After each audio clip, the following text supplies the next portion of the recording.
Hey my Belgian sugar waffles, welcome to this video. So today I'm going to be talking about how to actually revise for English literature and English language GCSE, because I feel like it is such a hard subject to like really revise for. It's not like you just do questions like science and maths and stuff.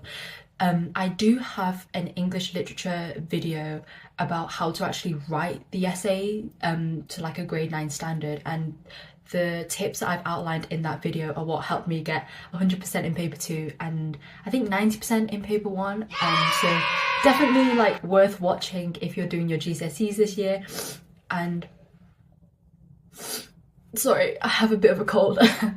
So starting off, even though you can't really do like the shorter questions and stuff, doing the past paper questions is so useful for English, because that is really good for practicing timing as well as practicing like how well you can argue your point and how well you can link different parts of your argument together to give like your overall essay. And then importantly, after you write the essay, you should be giving it to your teacher for feedback, and also you can compare it to past, like if you look at the mark scheme for that year's like past paper, you can see what examiners have written about that. So using the mark scheme, you can see which other parts of the text you could have included as well, and then with the examiner's report you can see if you're making the same mistakes that students who did the exam that year also made, and then remembering like that for next time. And also you can look at model answers as well. So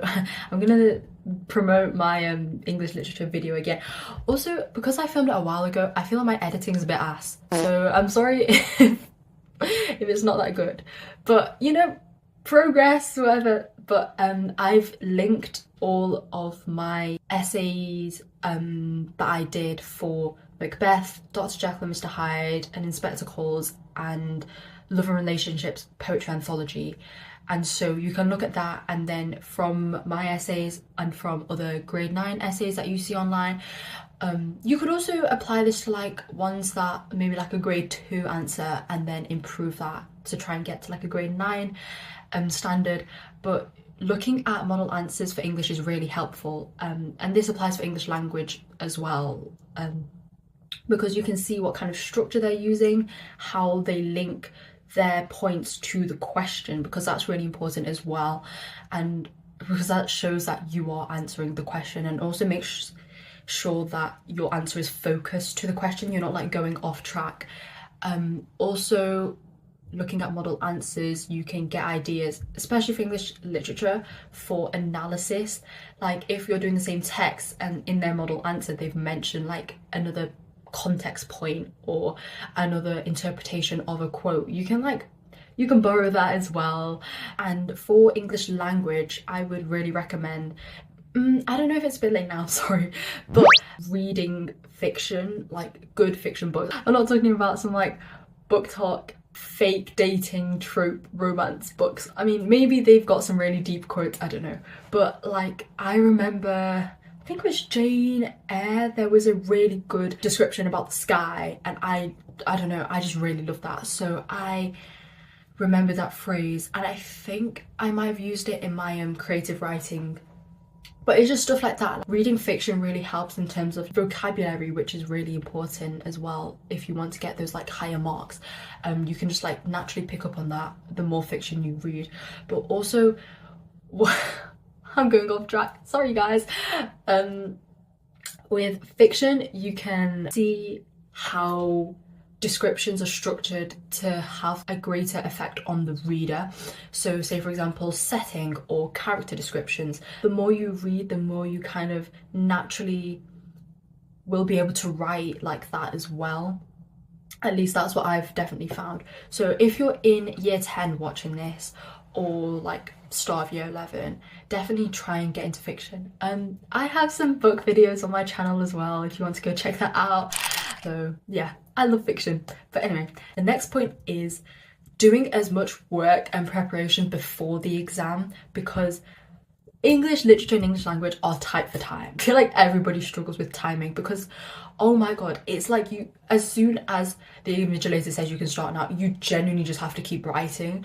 And so it's not ideal if you're just kind of sit there wondering what you're going to write about or trying to remember quotes to use. Like, you want to be able to memorize as much as possible. Firstly, structure wise, you need to learn what are the best structures for each question, so you don't start writing then halfway through you're like, ooh, I should have done a different structure. So particularly for English language, your question 1, 2, 3, 4, 5, they're all different in a way. Like, your structures or like the number of paragraphs you have to do, the number of points you have to make will be different. So making sure that you know that confidently before you sit the actual exam. And then for English language, memorizing quotes with analysis and with context is really important as well. I feel like a lot of people make the mistake where they just learn a quote, but that's not enough, or it can be better if you memorize the analysis with it as well. Because like for unseen, obviously you're not going to know the analysis,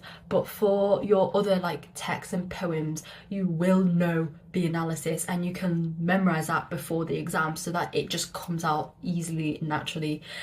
You can just regurgitate it. And also if you can memorize context to go with the quote, that's really good. Also for poetry, it's really good if you can memorize your essay plans. This is also really good for your other texts as well, but for me, I could not memorize that that much. So for the other like texts, I did just memorize quotes that link to the themes, and also memorizing quotes for like characters, the start, beginning and end, so you get that transition and you can talk about how the characters change throughout the text and then why. That's really important as well. But for poetry, I did essay plans because there are 15 poems. There are so many poems, and so having essay plans that you can basically apply to whatever question you get, because you get the choice to firstly compare poem to any other poems. So if you've got 15 poems, if you do like 7, 8 essay plans, so you've basically covered every single poem.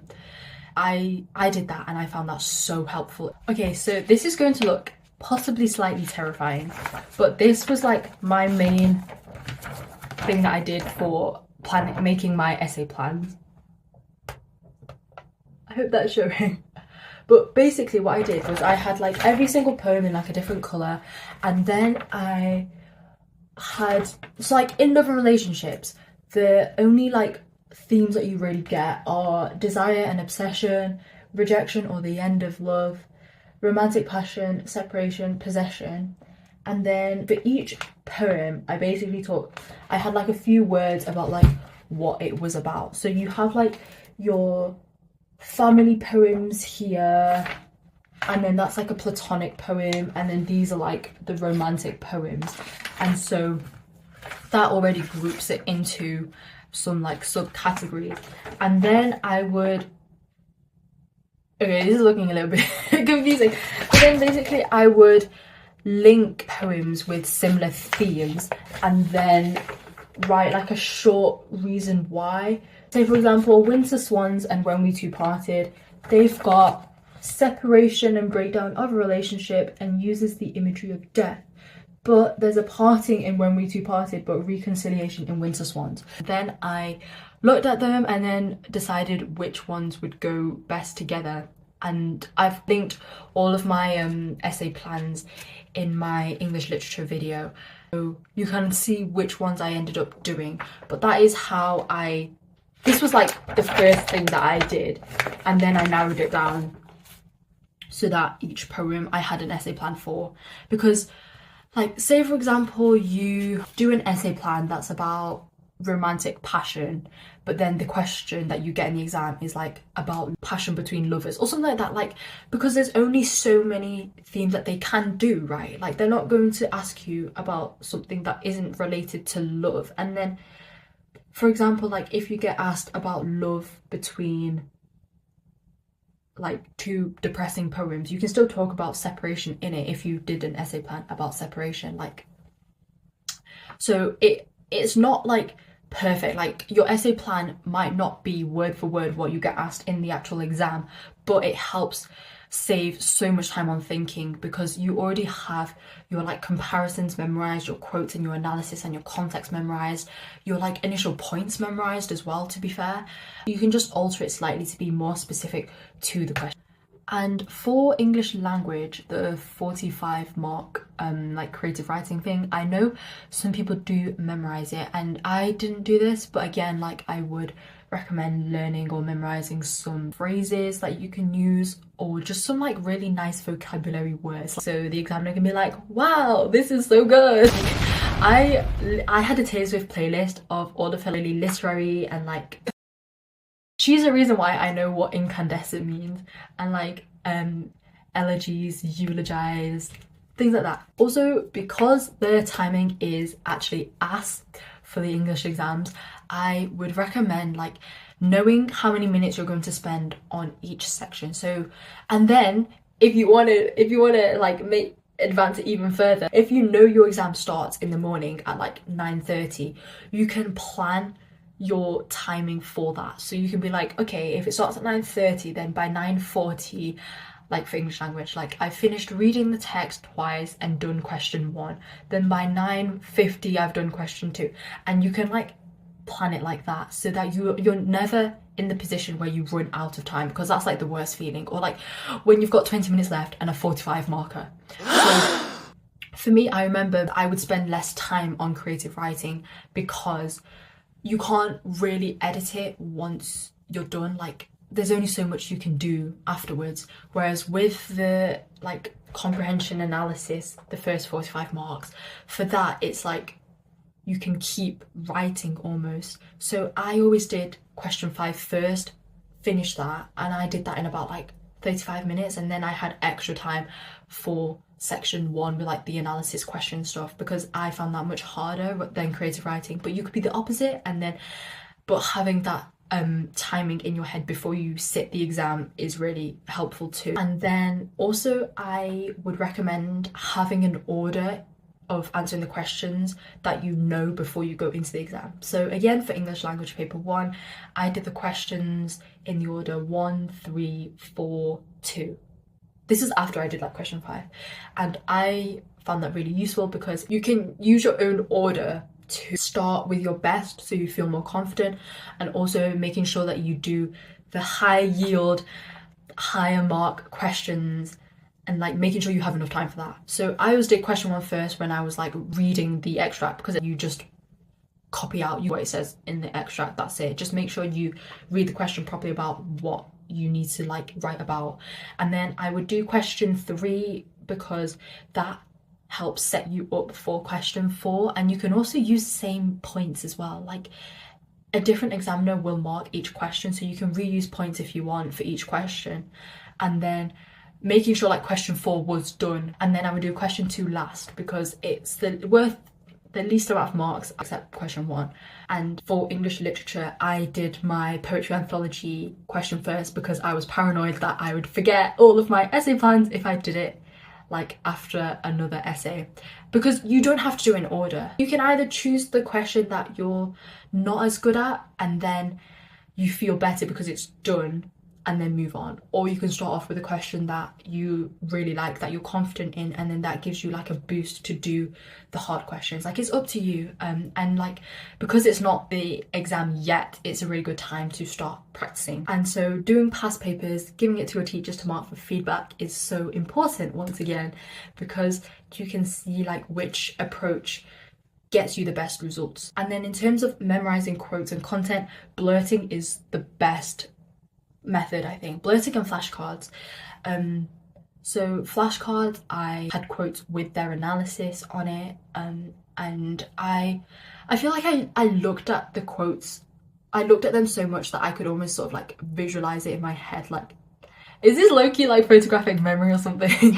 But blurting, okay. So this was Jekyll and Hyde, and so what you do is you write out all that you can remember in one colour and then go over with the things that you've forgotten in another colour. So I had, I'm trying to think, what am I looking at right now? So I had each character, like Jekyll up here, what does he represent? And then a quote for Jekyll that I could like talk about in detail with their chapters. And then I had that for hide there, Otson Lanyon. So yeah, blurting, highly recommend. And then you can do that for like all your text, yeah, and all your poems as well. And then finally, a point for the actual exam. Don't drink a lot of liquid beforehand. Don't drink a big cup of coffee or an entire Monster Energy can or like half your water bottle, because if you need to piss during the exam, like, they're long and you kind of have to lock in the entire time. And so going to the bathroom, like, that could like make you lose your train of thought, and also like you're just kind of uncomfortable if you're really desperate to go to the toilet. Your brain isn't going to be working as hard because half your brain is just going to be thinking like, oh my god, I need to pee right now. So don't drink that much liquid beforehand. Also, like coffee, if you get really jittery, absolutely do not do that before your exam, especially your English exam. Low-key is also kind of stressful, putting your hand up to ask an invigilator to go to the toilet and then everyone's watching you leave the room. So yeah, these are the tips I just wanted to talk about in terms of how to actually revise for your English exam, and then also like what to do during the exam to manage your time better and make sure you don't run out of time. But good luck guys, I hope you get your dream grades, your 9s, and I hope you have a great day. Love you. Mwah.